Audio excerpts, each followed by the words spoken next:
Bon, alors d'une part, toutes les études, et Dieu sait s'il y en a eu un paquet. Hein. Quand on vient dire qu'il n'y a pas d'études, c'est tout à fait faux. Des études, il y en a des dizaines qui ont été faites depuis les années 80. Dans un premier temps, on a étudié l'influence du champ électrique. Il faut savoir que le courant 50 Hz, le courant alternatif 50 Hz, est une onde électromagnétique. Bon, on dit un courant électrique, mais en fait c'est une onde électromagnétique à très basse fréquence. Donc elle a deux composantes, une composante électrique, une composante magnétique, d'où son nom électromagnétique. Bon. Mais dans les très basses fréquences, on peut facilement distinguer l'un de l'autre. Alors, le champ électrique est lié au voltage, le champ magnétique est lié à l'ampérage. Bon, ça, il faut le savoir aussi, parce que le voltage, il est permanent, il est fixe, alors que l'ampérage varie en fonction des besoins. Plus on appelle de courant, et plus on appelle d'ampères. Et plus il y a d'ampères, et plus il y a de champ magnétique. Donc, des fois, au départ, il faut savoir que le champ électrique est fixe, il ne varie pratiquement jamais, alors que le champ magnétique, il varie de façon, qui n'est pas toujours prévisible en fonction des besoins de courant et en fonction du type de ligne. Il y a des lignes qui ont un appel de courant plus permanent, il y en a d'autres qui est plus variable. Donc ça, il faut le savoir. Ce qui fait que quand on travaille sur le champ magnétique, sur l'influence, parce que l'influence du champ électrique, elle est connue. Hein. Le champ électrique a aussi une influence, il ne faut pas le négliger. Trop de vents, aujourd'hui, ont tendance à ne plus parler que du champ magnétique. C'est pas vrai, il faut parler des deux. Et même de la synergie entre les deux. Parce qu'il y a synergie entre le champ électrique et le champ magnétique. C'est une onde électromagnétique. Mais on peut quand même distinguer les effets de l'un et de l'autre. Alors les effets du champ électrique sont connus depuis les années 60, ont été surtout très bien étudiés par les médecins du travail de l'ancienne Union soviétique. Là, on a un catalogue comme ça des effets du champ électrique. Or, en souterrain, il n'y a plus de champ électrique. Il est mis à la terre. Donc, il est nul en souterrain. Alors qu'il peut être très important en aérien. Si vous êtes très près d'une ligne, le champ électrique peut dépasser 10 000 volts par mètre, 10 kV par mètre. Alors qu'on sait qu'on a des problèmes dès qu'on dépasse 500 volts par mètre. Donc ça, c'est une chose.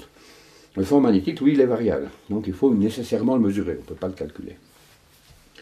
Et là, la plupart des études sérieuses ont démontré qu'on commençait à avoir des effets significatifs, c'est-à-dire des effets statistiquement reproductibles ou statistiquement établis, à partir de 0,2 microtesla. Parce qu'en général, on utilise le microtesla, en réalité, on devrait utiliser l'ampère par mètre. Mais enfin, passons sur le détail, on utilise plutôt le microtesla. Et 0,2 microtesla, ça a l'air faible, mais en réalité, c'est pas négligeable du tout, parce que je peux vous dire qu'un champ de 1 Tesla, c'est énorme. Le Tesla, c'est vraiment une très grosse unité. Moi, je l'ai jamais dans un champ d'un Tesla. Donc, des microtesla, c'est pas parce qu'il y a micro devant que ça veut rien dire, non. Et donc, parmi les études les plus significatives, il y a eu pas mal d'études suédoises qui est très, très caractéristique. L'étude Feifting-Kalbom, par exemple, qui en plus était patronnée par l'Institut Karolinska, qui est partie prenante dans les prix Nobel. Donc, oui, ce ne sont pas des charlatans, ce sont des gens qui savent de quoi ils parlent, et qui avaient démontré, notamment pour les leucémies de l'enfant, qu'il y avait accroissement du risque dès qu'on dépassait 0,2 microtesla. Et puis, à l'étude professionnelle, là, ça ne portait pas sur des enfants, ça portait sur des adultes, ce qu'on appelle l'étude franco-canadienne, qui d'ailleurs peut difficilement être contestée par EDF, puisqu'EDF était un des trois financiers, était une des trois compagnies qui finançait cette étude, qui a porté sur 220 000 travailleurs quand même, c'est pas... l'étude canadienne, c'était sur 435 000, c'est encore un peu plus. Mais l'étude franco-canadienne, donc financée par EDF, Ontario Hydro et Hydro-Québec, trois compagnies d'électricité, portant sur 220 000 personnes, a retrouvé les mêmes paramètres. Sur les travailleurs exposés régulièrement, on retrouve les mêmes problèmes avec les leucémies myéloïdes aiguës, etc.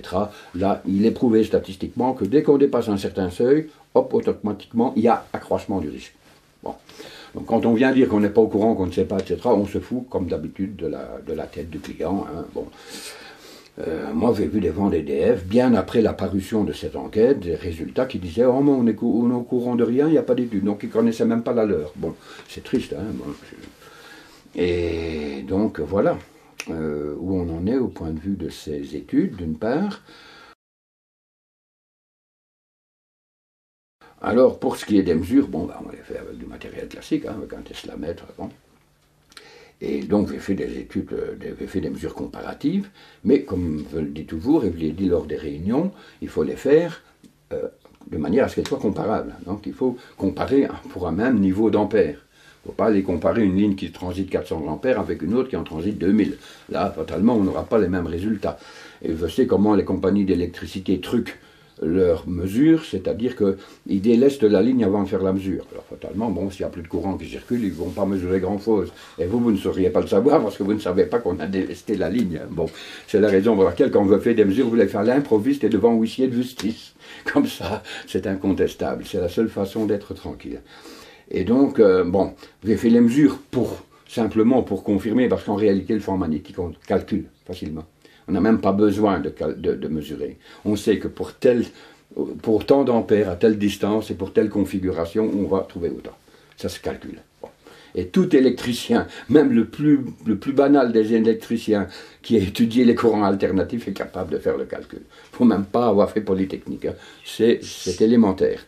Bon, enfin, par confirmation, j'ai fait des mesures à Toulouse quand on a placé du 225 000 en souterrain. Donc là, je savais exactement où était la ligne. Hein, je pouvais faire les mesures pile poil au-dessus des câbles et ainsi de suite. Et donc, comme j'ai eu l'occasion de le montrer dans différents documents, pour un même nombre d'ampères, en général, on prend 1000 ampères hein, pour avoir une valeur moyenne.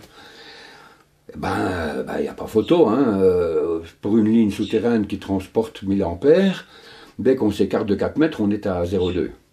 Hein, donc on est au niveau du seuil. Donc si la ligne est placée, comme c'était le cas à Toulouse, au milieu de la rue, au niveau des habitations, on est très en dessous de 0,2. Il n'y a pas de problème. Quant à être au-dessus de la ligne, oui, on mesure 6 microtesla, mais personne ne passe sa vie au-dessus des câbles. Hein. Bon, là, on ne fait que passer. Donc, au niveau de la santé publique de l'environnement, à 1000 ampères, avec du souterrain bien posé, en trèfle vointif, hein, voilà, comme ça, quand il est posé comme ça.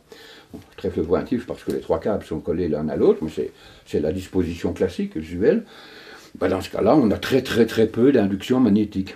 Et les électriciens savent pourquoi, hein, c'est du calcul vectoriel élémentaire, hein, je ne vais pas donner un cours de calcul vectoriel ici, mais c'est à cause de la disposition des 3 phases l'une par rapport à l'autre, et c'est à cause du fait que là, l'écartement entre les phases est très court, très petit, il est le plus petit possible, puisque les câbles, alors qu'en aérien, il y a une distance entre phases beaucoup plus grande, parce qu'en aérien, c'est l'air qui sert isolant, ici c'est le polyéthylène.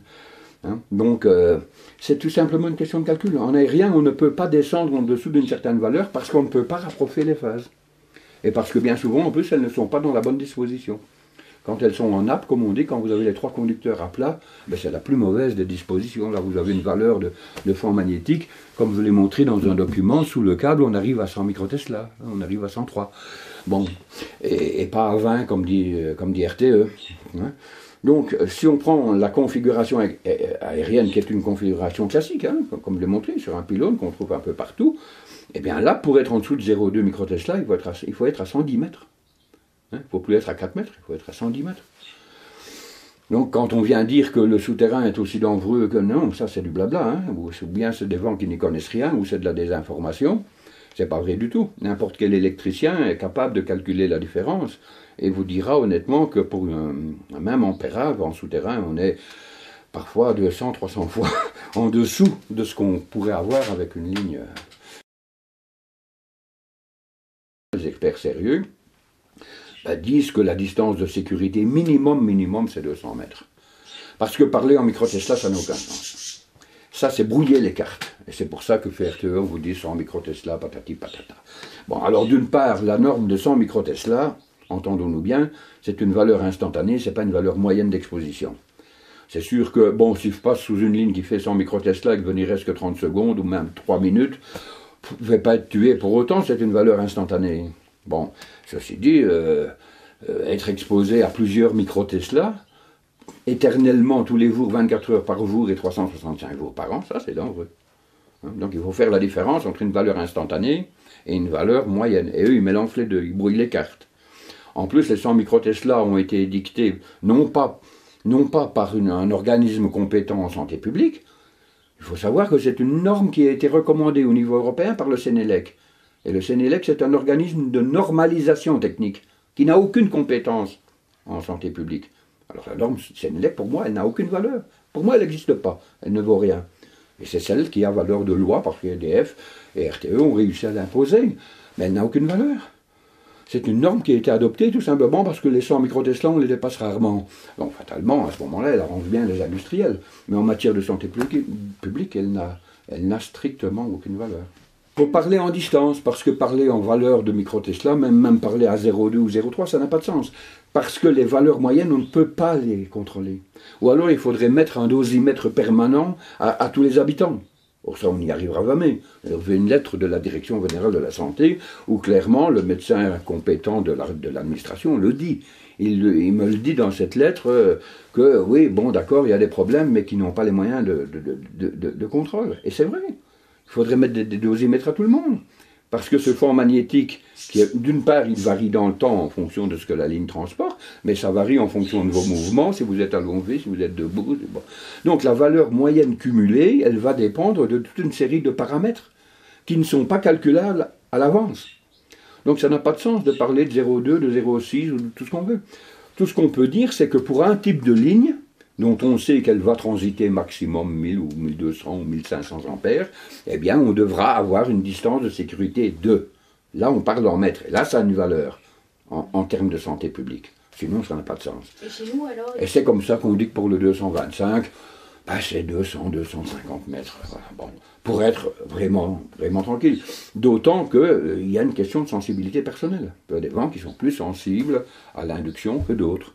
Hein. C'est une courbe de Gauss, comme on dit, hein, c'est la fameuse courbe de Gauss. Vous avez une moyenne, hein, vous avez 80% qui est dans la moyenne de la courbe. D'un côté, vous avez les hypersensibles, de l'autre côté, les hyposensibles. Les hypersensibles sont anormalement, et les autres, par contre, on peut les mettre dans n'importe quoi, ils ne sentent jamais rien. Et c'est comme ça dans toutes les populations. Dans toutes les populations, vous avez des gens qui sont sensibles à tel ou tel effet de façon variable. Ça, c'est les réalités de la santé publique. Donc, on est obligé de prendre une norme en fonction de la moyenne. Parce que si on prenait une norme en fonction des hypersensibles, il n'y aurait plus de courant nulle part. Hein. Bon. Ça fait maintenant pas mal d'années que les gens se rendent compte qu'il y a un problème. Alors dès qu'une maison ou un terrain est à vendre et qu'il y a une ligne à côté, ben, fatalement, la valeur baisse. Hein. C'est pas récent, mais on fait des attestations. D'ailleurs, j'en ai reproduit une dans mon étude, hein, pour qu'on ait un exemplaire. Ça provient d'une société immobilière, des agences immobilières qui font des estimations. Bon, ben, dès qu'on s'approche à 200, 250 mètres, ben, ça fute, quoi. Et dès qu'on est pile poil sous les câbles, puisqu'il y a encore des maisons pile poil sous les câbles, puisqu'en France on peut continuer à construire sous les lignes, il n'y a pas de loi qui l'interdit, et ben là on est à 100%. Hein. C'est-à-dire qu'il y a un bâtiment, on ne sait plus ni vendre ni louer. Je peux vous citer pratiquement des quartiers entiers, un Franc-Plan au sud de Paris, ça fait 20 ans qu'il n'y a plus moyen de vendre ni de louer une maison. Ce sont de beaux pavillons pourtant là-bas, à Franc-Plan. Mais vous avez 9 lignes de 125 qui passent au-dessus. Ça c'est un cas d'école. Hein.